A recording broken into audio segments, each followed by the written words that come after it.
everybody, welcome back to our channel. In this video we have to learn some daily used English sentences that we are translating from Telugu to English which we used in daily life. So let's get started.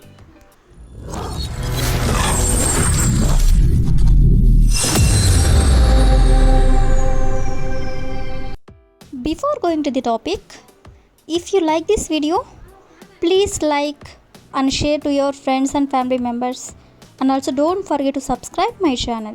Okay, coming to the topic, ఈ రోజు వీడియోలో మనం అక్కడ లేదా అంటే isn't there అంటే అక్కడ లేదా అనే ఓన్ యూజ్ చేసుకొని కొన్ని ఎగ్జాంపుల్ సెంటెన్సెస్ అనేవి చూద్దాం. సో ఫస్ట్ వన్ ఈజ్ నా మొబైల్ అక్కడ లేదా అనేదాన్ని మనం isn't my mobile there అంటే నా మొబైల్ అక్కడ లేదా అని. నెక్స్ట్ వన్ ఈజ్ నా కార్కి అక్కడ లేదా అనేదాన్ని నా కార్కి అంటే మై కార్కి అంటే నా కార్కి అక్కడ లేదా అంటే isn't there. సో దీన్ని మనం నా కార్కి అక్కడ లేదా అనేదాన్ని isn't my కార్కి. నెక్స్ట్ వన్ ఈజ్ అతని డైరీ అక్కడ లేదా సో దీన్ని ఇంగ్లీష్లో isn't his diary there అంటే అతని డైరీ అక్కడ లేదా అని. నెక్స్ట్ వన్ ఈజ్ వాళ్ళ లగేజ్ అక్కడ లేదా సో దీన్ని ఇంగ్లీష్లో isn't their luggage there అంటే వాళ్ళ లగేజ్ అక్కడ లేదా అని. సో లాస్ట్ వన్ ఈజ్ నీ డ్రెస్ అక్కడ లేదా అనేదాన్ని isn't your dress there అంటే నీ డ్రెస్ అక్కడ లేదా అని. సో ఈ విధంగా మనం అక్కడ లేదా అంటే isn't there అనే ఓన్ యూజ్ చేసుకొని కొన్ని ఎగ్జాంపుల్స్ అనేవి చూసాం కదా. సో నెక్స్ట్ వచ్చేసరికి తర్వాత అంటే లేటర్ అనే ఓన్ యూజ్ చేసుకొని కొన్ని ఎగ్జాంపుల్స్ అనేవి చూద్దాం. సో ఫస్ట్ ఎగ్జాంపుల్ ఈస్ మనం తర్వాత తిందామా ఇలా అంటూ ఉంటాం కదా. సో దీన్ని ఇంగ్లీష్లో కెన్ వి ఈట్ లేటర్ అంటే మనం తర్వాత తిందామా అని. నెక్స్ట్ వన్ ఈస్ మనం తర్వాత నేర్చుకుందామా సో దీన్ని ఇంగ్లీష్లో కెన్ వి లెర్న్ లేటర్ అంటే తర్వాత అని. కెన్ వి లెర్న్ అంటే మనం నేర్చుకుందామా ఎప్పుడు అంటే తర్వాత so later. Next one is మనం తర్వాత చూపిద్దామా సో దీన్ని ఇంగ్లీష్లో కెన్ వి షో లేటర్ అంటే మనం తర్వాత చూపిద్దామా అని. నెక్స్ట్ వన్ ఈజ్ మనం తర్వాత వెళ్దామా సో దీని ఇంగ్లీష్లో కెన్ వి గో లేటర్ అంటే మనం తర్వాత వెళ్దామా అని. నెక్స్ట్ వన్ ఈజ్ మనం తర్వాత తీసుకుందామా అనేదాన్ని can we take it later అంటే మనం తర్వాత తీసుకుందామా అని. సో లాస్ట్ ఎగ్జాంపుల్ ఈజ్ మనం తర్వాత ఆడుదామా అనేదాన్ని కెన్ వి ప్లే లేటర్ అంటే మనం తర్వాత ఆడుదామా అని. సో ఈ విధంగా మనం తర్వాత అంటే లేటర్ అనే ఓన్ యూజ్ చేసుకొని కొన్ని ఎగ్జాంపుల్స్ అనేవి చూసాం కదా. సో నెక్స్ట్ వచ్చేసరికి ఖచ్చితంగా అంటే డెఫినెట్లీ అనే ఓన్ యూజ్ చేసుకొని కొన్ని ఎగ్జాంపుల్ సెంటెన్సెస్ అనేవి చూద్దాం. సో ఫస్ట్ వన్ ఈజ్ మీరు ఖచ్చితంగా ఇది పూర్తి చేయాలి సో దీని ఇంగ్లీష్లో you definitely have to finish it అంటే మీరు ఖచ్చితంగా దీన్ని పూర్తి చేయాలి అని. సో నెక్స్ట్ వన్ ఈజ్ మీరు ఖచ్చితంగా ఆమెతో మాట్లాడాలి సో దీని ఇంగ్లీష్లో యూ డెఫినెట్లీ అంటే మీరు ఖచ్చితంగా ఆమెతో మాట్లాడాలి అనేదాన్ని have to talk to her అంటే ఆమెతో మాట్లాడాలి. నెక్స్ట్ వన్ ఈస్ మీరు ఖచ్చితంగా ఈ పని పూర్తి చేయాలి.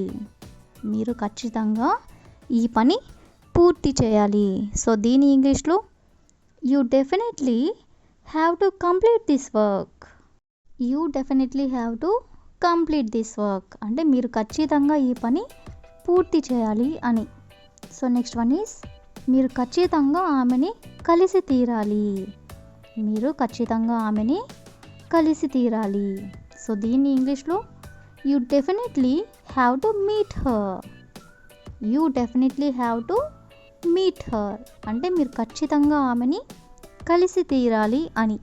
సో నెక్స్ట్ వన్ ఈస్ మీరు ఖచ్చితంగా వాళ్ళని ఒప్పించి తీరాలి.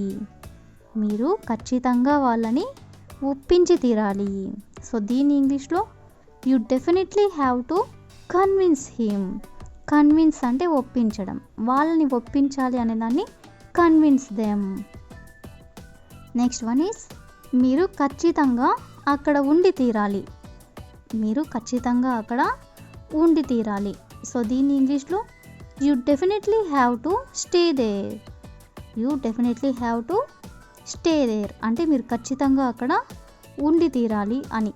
సో నెక్స్ట్ వన్ ఈస్ మీరు ఖచ్చితంగా హైదరాబాద్ వెళ్ళి తీరాలి. మీరు ఖచ్చితంగా హైదరాబాద్ వెళ్ళి తీరాలి. సో దీన్ని ఇంగ్లీష్లో you definitely have to go to Hyderabad. You definitely have to go to Hyderabad అంటే మీరు ఖచ్చితంగా హైదరాబాద్ వెళ్ళి తీరాలి అని. సో ఈ విధంగా మనం ఖచ్చితంగా అంటే డెఫినెట్లీ అనే వర్డ్ని యూజ్ చేసుకొని కొన్ని ఎగ్జాంపుల్ సెంటెన్సెస్ అనేవి చూసాం కదా. సో నెక్స్ట్ వచ్చేసరికి కానీ. కానీ అంటే బట్ అంటే ఒక సెంటెన్స్ మధ్యలో బట్ అంటే కానీ అనే వర్డ్ని యూజ్ చేసుకుంటూ కొన్ని ఎగ్జాంపుల్ సెంటెన్సెస్ అనేవి చూద్దాం. సో ఫస్ట్ వన్ ఈస్ నాకు ఆడాలని ఉంది కానీ ఆడలేను. కానీ అనే వర్డ్ని ఇక్కడ మనం యూజ్ చేసాం కదా. సో దీన్ని ఇంగ్లీష్లో ఎలా చెప్పాలంటే నాకు ఆడాలని ఉంది అనేదాన్ని మనం I want to play. I want to play అంటే నాకు ఆడాలని ఉంది. కానీ అంటే బట్. ఆడను అంటే ఐ వోంట్. ఐ వోంట్ అంటే ఆడను అంటే నాకు ఆడాలని ఉంది కానీ ఆడను అనేదాన్ని I want to play but I won't. Next example is నాకు తినాలని ఉంది కానీ తినను. నాకు తినాలని ఉంది కానీ తినను. సో దీని ఇంగ్లీష్లో I want to eat but I won't. I want to eat అంటే నాకు తినాలని ఉంది కానీ బట్ తినను అంటే I won't. Next example is నాకు చేయాలని ఉంది కానీ చేయను. నాకు చేయాలని ఉంది కానీ చేయను. సో దీని ఇంగ్లీష్లో I want to do it but I won't. I want to do it but I won't అంటే నాకు చేయాలని ఉంది కానీ చేయను అని. సో నెక్స్ట్ వన్ ఈస్ నాకు పాడాలని ఉంది కానీ పాడను. నాకు పాడాలని ఉంది కానీ పాడను. సో దీని ఇంగ్లీష్లో I want to sing but I won't. I want to sing but I won't. So ఈ విధంగా మనం కానీ అంటే బట్ అనే వర్డ్ని యూజ్ చేసుకొని కొన్ని ఎగ్జాంపుల్స్ అనేవి చూసాం కదా. ఎలాగో అలా. ఎలాగో అలా అని అంటూ ఉంటారు కదా అంటే సమ్హౌ. సమ్హౌ అంటే ఎలాగో అలా. సో ఈ వర్డ్ని యూజ్ చేసుకొని కొన్ని ఎగ్జాంపుల్ సెంటెన్సెస్ అనేవి చూద్దాం. సో ఫస్ట్ వన్ ఈస్ ఎలాగో అలా నేను అతనిని రేపు కలుస్తాను అంటే ఎలాగైనా సరే నేను అతనిని రేపు కలుస్తాను అని. సో దీన్ని మనం ఇంగ్లీష్లో somehow I will meet him tomorrow. Somehow అంటే ఎలాగో అలా I will meet him tomorrow. I will meet him tomorrow అంటే నేను అతనిని రేపు కలుస్తాను అని. సో నెక్స్ట్ వన్ ఈస్ ఎలాగో అలా నేను ఈ పని పూర్తి చేస్తాను. ఎలాగో అలా నేను ఈ పని పూర్తి చేస్తాను. సో దీన్ని ఇంగ్లీష్లో somehow I will complete this work. Somehow అంటే ఎలాగో అలా I will complete this work అంటే నేను ఈ పని పూర్తి చేస్తాను అని. సో నెక్స్ట్ వన్ ఈస్ ఎలాగో అలా నేను జాబ్ తెచ్చుకుంటాను. ఎలాగో అలా నేను జాబ్ తెచ్చుకుంటాను. సో దీన్ని ఇంగ్లీష్లో somehow I will get a job. Somehow అంటే ఎలాగో అలా I will get a job అంటే నేను జాబ్ తెచ్చుకుంటాను అని. నెక్స్ట్ వన్ ఈస్ ఎలాగో అలా నేను ఆ ప్రదేశానికి చేరుకుంటాను. ఎలాగో అలా నేను ఆ ప్రదేశానికి చేరుకుంటాను. సో దీని ఇంగ్లీష్లో somehow I will reach that place. Somehow అంటే ఎలాగో అలా, I will reach that place అంటే నేను ఆ ప్రదేశానికి చేరుకుంటాను అని. సో లాస్ట్ ఎగ్జాంపుల్ ఈస్ ఎలాగో అలా నేను ఆమెతో మాట్లాడతాను. ఎలాగో అలా నేను ఆమెతో మాట్లాడతాను. సో దీని ఇంగ్లీష్లో somehow I will talk to her. Somehow అంటే ఎలాగో అలా, I will talk to her అంటే నేను ఆమెతో మాట్లాడతాను అని. సో ఈ విధంగా మనం ఎలాగో అలా అంటే సమ్హౌ అనే వర్డ్ని యూజ్ చేసుకొని కొన్ని ఎగ్జాంపుల్ సెంటెన్సెస్ అనేవి చూసాం కదా. సో నెక్స్ట్ వచ్చేసరికి టైం తెలియదు. టైం తెలియదు అంటే time flies. Time flies. So ఈ వర్డ్ని యూజ్ చేసుకొని కొన్ని ఎగ్జాంపుల్ సెంటెన్సెస్ అనేవి చూద్దాం. సో ఫస్ట్ వన్ ఈస్ నీతో మాట్లాడుతుంటే టైం తెలియదు అంటే తెలియదు. నీతో మాట్లాడుతుంటే టైం తెలియదు. సో దీని ఇంగ్లీష్లో time flies while talking to you. Time flies అంటే టైం తెలియదు, నీతో మాట్లాడుతుంటే అనేదాన్ని while talking to you. So next example is మొబైల్లో ఆడుతుంటే టైం తెలియదు. మొబైల్లో ఆడుతుంటే టైం తెలియదు. సో దీని ఇంగ్లీష్లో time flies while playing on the mobile. Time flies అంటే టైం తెలియదు. ఎందుకు తెలియదు అంటే మొబైల్లో ఆడుతూ ఉంటే. So while playing on the mobile. Next one is TV చూస్తుంటే టైం తెలియదు. టీవీ చూస్తుంటే టైం తెలియదు. సో దీని ఇంగ్లీష్లో time flies while watching TV. While watching TV అంటే టీవీ చూస్తుంటే. ఏం తెలియదు అంటే టైం తెలియదు. So time flies. Next one is books చదువుతుంటే టైం తెలియదు. బుక్స్ చదువుతుంటే టైం తెలియదు. సో దీని ఇంగ్లీష్లో time flies while reading books. Time flies while reading books అంటే బుక్స్ చదువుతుంటే టైం తెలియదు అని. So next example is shopping చేస్తుంటే టైం తెలియదు. షాపింగ్ చేస్తుంటే టైం తెలియదు. సో దీని ఇంగ్లీష్లో time flies while shopping. While shopping అంటే షాపింగ్ చేస్తుంటే. సో లాస్ట్ ఎగ్జాంపుల్ ఈస్ ఇంటి పనులు చేస్తుంటే టైం తెలియదు. ఇంటి పనులు చేస్తుంటే టైం తెలియదు. సో దీని ఇంగ్లీష్లో time flies while doing house hold chores. House hold chores అంటే ఇంటి పనులు. ఇంటి పనులు చేస్తుంటే టైం తెలియదు అనేదాన్ని time flies while doing house hold chores. So ఈ విధంగా మనం టైం తెలియదు అంటే టైం ఫ్లైస్ అని కొన్ని యూజ్ చేసుకొని కొన్ని ఎగ్జాంపుల్స్ అనేవి చూసాం కదా. సో నెక్స్ట్ వచ్చేసరికి ఎంతకాలం. ఎంతకాలం అంటే హౌ లాంగ్. హౌ లాంగ్ అంటే ఎంతకాలం. సో ఈ వర్డ్ని యూజ్ చేసుకొని కొన్ని ఎగ్జాంపుల్ సెంటెన్సెస్ అనేవి చూద్దాం. సో ఫస్ట్ వన్ ఈస్ ఇక్కడికి రావడానికి ఎంతకాలం పడుతుంది. ఇక్కడికి రావడానికి ఎంతకాలం పడుతుంది. సో దీని ఇంగ్లీష్లో how long will it take to come here. How long will it take to come here అంటే ఇక్కడికి రావడానికి ఎంతకాలం పడుతుంది అని.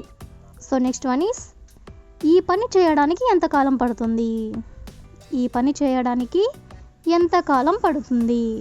సో దీని ఇంగ్లీష్లో how long will it take to complete this work. How long will it take to complete this work అంటే ఈ పని పూర్తి చేయడానికి ఎంతకాలం పడుతుంది అని. నెక్స్ట్ వన్ ఈస్ అక్కడికి వెళ్ళడానికి ఎంతకాలం పడుతుంది. అక్కడికి వెళ్ళడానికి ఎంతకాలం పడుతుంది. సో దీని ఇంగ్లీష్లో how long does it take to get there. How long does it take to get there అంటే అక్కడికి వెళ్ళడానికి ఎంతకాలం పడుతుంది అని. సో నెక్స్ట్ వన్ ఈస్ ఇల్లు కొనడానికి ఎంతకాలం పట్టింది. ఎంతకాలం పట్టింది. ఇల్లు కొనడానికి ఎంతకాలం పట్టింది. సో దీని ఇంగ్లీష్లో how long did it take to buy A house. How long అంటే ఎంతకాలం, పట్టింది అంటే పాస్ట్ కాబట్టి did it take to. Did it take to ఎందుకు ఇల్లు కొనడానికి. సో బై ఏ హౌస్ ఇల్లు కొనడానికి ఎంతకాలం పట్టింది అనేదాన్ని how long did it take to buy a house? So next one is biryani చేయడానికి ఎంతకాలం పడుతుంది? బిర్యానీ చేయడానికి ఎంతకాలం పడుతుంది? సో దీన్ని ఇంగ్లీష్లో how long will it take to cook biryani.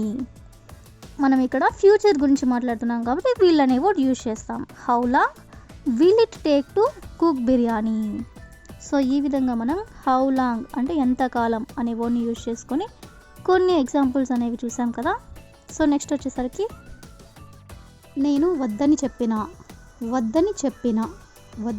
అదే దాన్ని despite my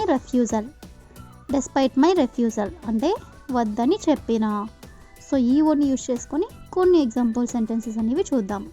so first one is నేను వద్దని చెప్పినా నువ్వు ఆమెతో మాట్లాడావు. సో దీని ఇంగ్లీష్లో despite my refusal you talk to her.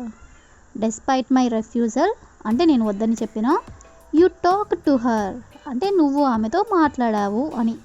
So next one is నాన్న వద్దని చెప్పినా నువ్వు అతన్ని పెళ్లి చేసుకున్నావు. సో దీన్ని ఇంగ్లీష్లో despite dad's refusal you married him. అంటే నాన్న వద్దని చెప్పినా యు మ్యారీడ్ హిమ్ అంటే నువ్వు అతన్ని పెళ్లి చేసుకున్నావు అని. సో నెక్స్ట్ వన్ ఈస్ అతను వద్దని చెప్పినా నువ్వు ఆ జాబ్లో చేరావు. సో దీన్ని ఇంగ్లీష్లో despite his refusal you join that job అంటే అతను వద్దని చెప్పినా నువ్వు ఆ జాబ్లో చేరావు అని. సో నెక్స్ట్ వన్ ఈస్ అమ్మ వద్దని చెప్పినా నువ్వు పార్టీకి వెళ్ళావు. సో దీన్ని ఇంగ్లీష్లో despite mom's refusal you went to the party. అంటే అమ్మ వద్దని చెప్పినా you went to the party అంటే నువ్వు పార్టీకి వెళ్ళావు అని. సో ఈ విధంగా మనం వద్దని చెప్పిన అంటే డెస్పైట్ రెఫ్యూజల్ అనే వర్డ్ని యూజ్ చేసుకొని కొన్ని ఎగ్జాంపుల్ సెంటెన్సెస్ అనేవి చూసాం కదా. So that's all for today. I will ask you a question for you. మా పేరెంట్స్ వద్దని చెప్పినా మేము గోవా వెళ్ళాము.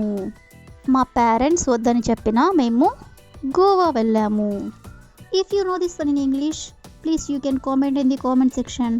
Thank you for watching.